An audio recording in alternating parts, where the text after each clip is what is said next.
է հիմնական բողոքի ալիքը այսպիսի արհավիրքներով հանդերձ մասշտաբային դարձել։ Եթե տեղյակ եք, բողոքի այդ ցույցերը սկսվել են դերևս դաշնային ներգաղթի միջոցառումների պատճառով, երբ որ Թրամփը կոչ էր արել նոր օրենսդրությամբ սահմանել ներգաղթյալների եւ գաղթականների ընդհանրապես քաղաքականությունը վերափոխել եւ այս մասով, եթե տեղյակ եք, Միացյալ Նահանգների ներգաղթի ու մաքսային ոստիկանությունը այս տարվա հունիսի 7-ին անօրինական միգրանտներին հայտնաբերելու գործողություն իրականացրեց Լոս Անջելես քաղաքի կենտրոնում, որը վերածվեց մեծ ցուցարարների հետ մեծ բախման։ Արդյունքը դա էր, եթե գիտեք, անգամ Թրամփը հայտնել էր, որ մոտ 500 ծովային հետևակայիններ պատրաստ է տեղակայել Լոս Անջելես քաղաքում, իհարկե քաղաքային խորհուրդը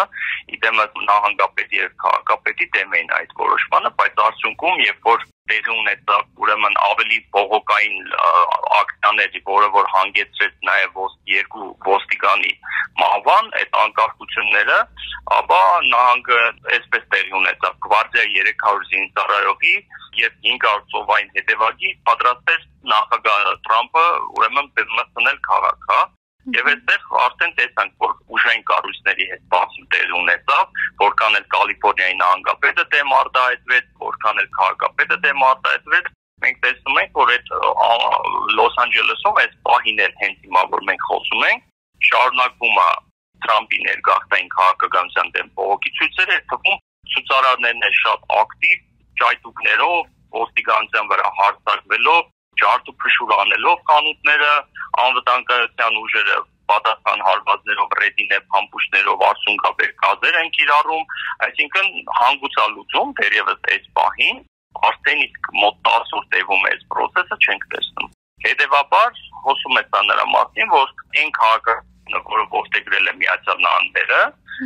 դերևս չեն կարող բարենպաստ իրավիճակ ստեղծել, որպեսզի այս անկարգություններին վերջ գնան։ Անկամ այս պահին, որ Լոս Անջելեսում անկարգություններ են, մարդիկ ակցիա են արել, անգամ պարետային կոդուց դուրս,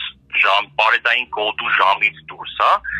այսինքն ավելի մասսայական է դառնում, որտեղ ոստիկանությունը ստացվում է ռեդինե փամփուշտներով կիրառում ակտիվիստների նկատմամբ, փորձում են արգելափակել ցուցարարների ակտիվությունը եւ այսպես մասշտաբները, որովհետեւ օրեցօր այդ մասշտաբները ընդլայնվում է, բայց փաստը այն է, որ այն քաղաքականությունը, որը վարում է այսօր Թրամփը, շատ-շատերին դուր չի գալիս եւ այս բողոքի ցույցը առավել եւս միգրացիայի հետ կապված ցույց է տալիս, որ նման քաղաքականությունը շատ կոպիտ քաղաքականություն է, մեխանիզմը կոպիտ է դրված, հետեւաբար նման բողոքի ցույցերը կարող են ամբողջ Միացյալ Նահանգների մասշտաբով արդեն ներառվի։ Իսկ ինչ հետևանքներ կարող են ունենալ հայերի համար այնտեղ բնակվող։ Տեսեք, եթե խոսքը վերաբերում է անօրինական միգրանտների,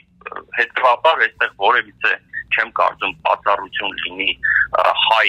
անօրինական միգրանտներ, ես գիտեմ, որ արդեն մոտ, եթե չեմ սխալվում, նախանցած շաբաթ 1500 եւ ավելի մարդ արդեն իսկ ուրեմն Միացյալ Նահանգների իմիգրացիայի վարչության կողմից արտաքսվել է